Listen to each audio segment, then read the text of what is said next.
Game BS or Real Talk. It's the game there where, like I said, on a Disney Channel, we get to bleep it about 300 times. Guys know how to play this. I'm going to bring up a statement, and then we're going to bring up our signs all together, all right? Here we go. First up, earlier this week, Kevin Durant was on Hot 97. Shout out to Ebro Rosenberg. Said the Knicks are not the cool thing with prospective free agents anymore. Marcus Morris responded to KD's claim and tweeted, quote, "Never was a fan of doing what was cool. I love being a Knick, feeling right at home." Guys, let's go. 1, 2, 3, BS or Real Talk. Why are you waiting? I'm about the quote. I mean, I agree with Marcus Morris. He seems like. Is it BS or Real Talk? All right, there you go. No, but I thought we were talking about, KD's tweet. Well, let's start with Marcus Morris. Marcus Morris, that's Real Talk. Okay. If you're getting extra $5 million and you're playing in That's the what I'm saying. 15 mil. I'd rather have 15 mil than be cool. Let me just say that right now. Any day of the week. Now, all right, so let's go to KD's statement. You think that was BS or Real Talk? You know what? I was going to say BS, but who's played for the Knicks in all these years? That's real talk, too. That's Real Talk, too. I mean, it could be a little bit of both, right? Why can't the Knicks get the free agents, man? They just... Since I came in the league in '98, and they've had one playoff run, one good playoff run. The year they went to the finals in '99, the Spurs, and then they had one. They went to the conference finals the next year. Nobody really took them serious as a threat. Yeah.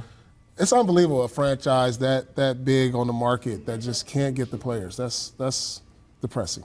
Shout out to KD though, because in my experience, I've never been around that kind of star who just speaks his mind. Yeah. And maybe his mind changes a lot over the course of a week or a month or a year, whatever, but he is always like, this is what I think in the moment. And for what we do in the media business, I respect him. No, he's a gold mine, and I'm glad he did it in a radio station or with the media and not in the DMs of a 16-year-old. Next up, Zach LaVine has looked good early on in preseason play for the Bulls, but his attitude is focused on bigger things. He told our Eric Woodyard, quote, "I had an all-star caliber year last year, but we had 22 wins, so it got a little bit swept under the rug. But that's how it's supposed to be when you have 20 wins. But if I continue to play the way I'm supposed to, there's no reason I shouldn't be an all-star or all-NBA type guy." Nick, well, first of all, let's get the signs up. BS or Real Talk? Oh, really? Let me start with you, Paul. I think that's Real Talk. I've watched this kid. I mean, he's developed his game all around. He's a point guard, he's a two guard, he's a combo guard. And when I look at that trade from Minnesota, they probably traded the wrong guy because this guy's potential is through the roof. He could be an all-star caliber player. When I look at Eastern Conference, he can go toe-to-toe with pretty much anybody. I saw him match up with Oladipo a couple years ago, and I really like what this kid brings to the table. I think that's Real Talk. Nick, is he Eastern Conference Devin Booker? Yeah, but Devin Booker's making about twice as much right now. That's true. But Paul, I disagree, though, because I don't think he's developed all the way around. That's the issue. The issue with Zach has never been that he can't score. We know he can. We know he's athletic. He's got to defend.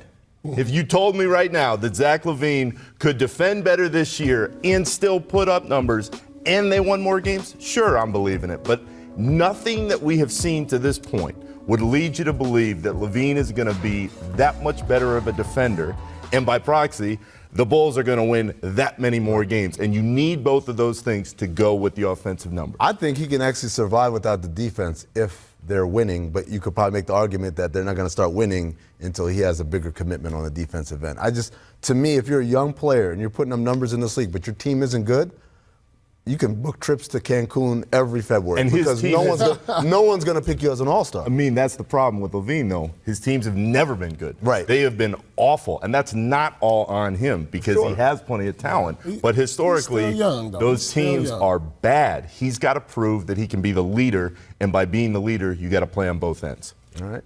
Next up, Andre Drummond can become a free agent, and it sounds like he expects to get offered a max contract extension. He told Vince Ellis of the Detroit Free Press, quote, "With the work you put in, you should be rewarded for it no matter who you are. If it's me or even a rookie, everybody feels like they should make a maximum amount of dollars." Guys, BS or Real Talk, get the signs up. 3, 2, 1.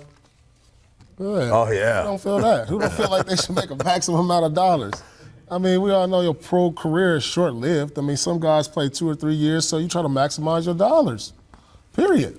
If you're Drummond, you better get every dollar you can right now because his game isn't really conducive in this moment in time in the league to shooting offensively the way that the league is going. But let me say, when you see guys like, and I know these aren't max players, but they're very highly compensated players. Steven Adams, Rudy Gobert, even a guy like Joel Embiid, who we like to think is a shooter, but you look at the numbers, his three-point shooting isn't that great at all.